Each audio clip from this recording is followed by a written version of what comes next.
remarks. At this point, we will not take questions. Sir, please. Good morning. I deeply regret the decision by the Russian Federation to terminate the implementation of the Black Sea Initiative, including the withdrawal of Russian security guarantees for navigation in the northwestern part of the Black Sea.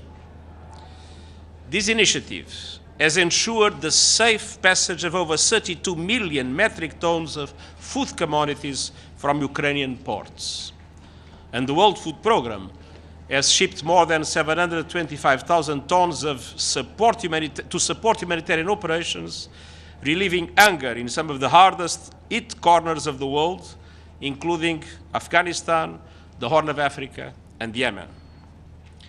The Black Sea Initiative, together with the Memorandum of Understanding on facilitating exports of Russian food products and fertilizers, have been a lifeline for global food security and the beacon of hope in a troubled world.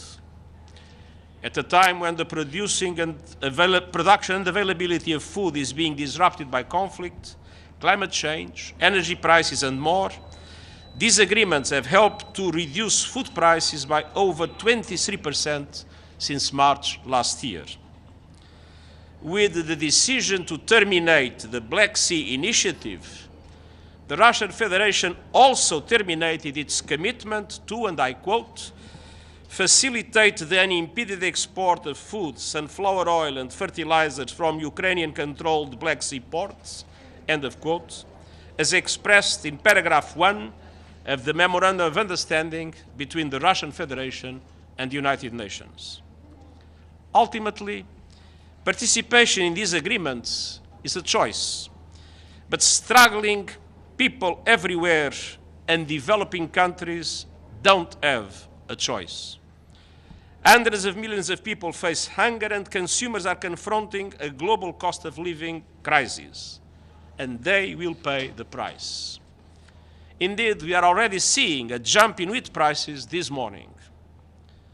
I am aware of some obstacles that remained in the foreign trade of Russian food and fertilizer products.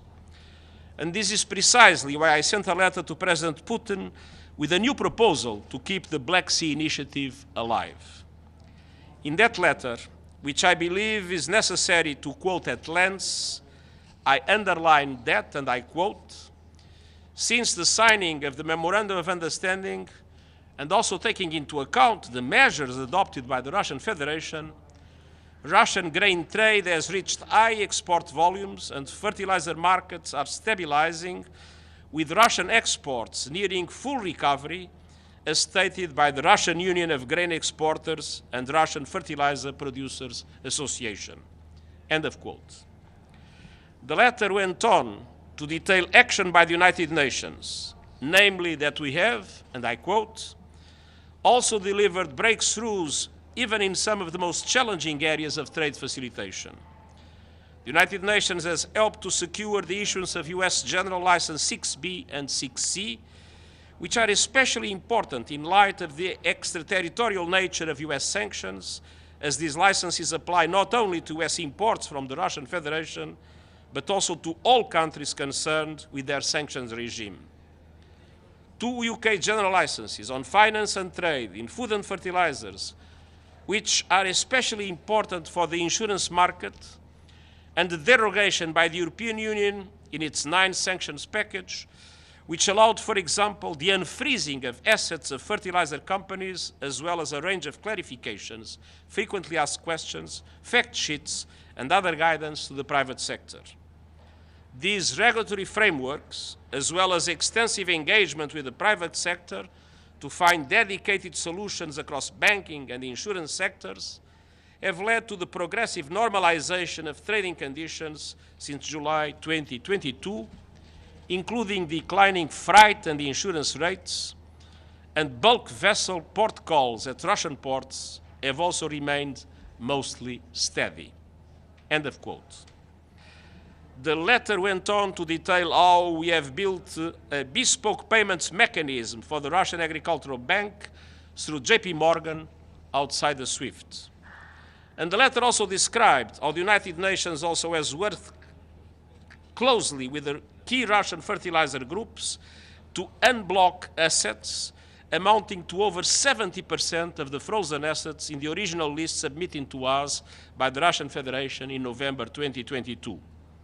And moreover, the United Nations has facilitated the humanitarian donations of fertilizers to most in-need countries in Africa, overcoming profound complexities of the operation. My letter mentioned, and I quote, "The Russian Federation has highlighted the issue of access to SWIFT by the Russian Agricultural Bank as a key factor influencing its decisions. On this front, the United Nations recently brokered a concrete proposal to enable a subsidiary of the Russian Agricultural Bank to regain access to SWIFT with the European Commission. The key element underpinning this proposal's political viability is that it can be implemented within existing regulations. And we see this as a unique political opening stemming from a genuine desire to protect global food security beyond 17 July. End of quote. I'm deeply disappointed that my proposals went unheeded. Today's decision by the Russian Federation will strike a blow to people in need everywhere. But it will not stop our efforts to facilitate the unimpeded access to global markets for food products and fertilizers from both Ukraine and the Russian Federation. I particularly want to recognize the efforts of the government of Turkey in this regard. Looking ahead, our goal must continue to be advancing global food security and global food price stability. This will remain the focus of my efforts, taking into account the rise in human suffering that will inevitably result from today's decision.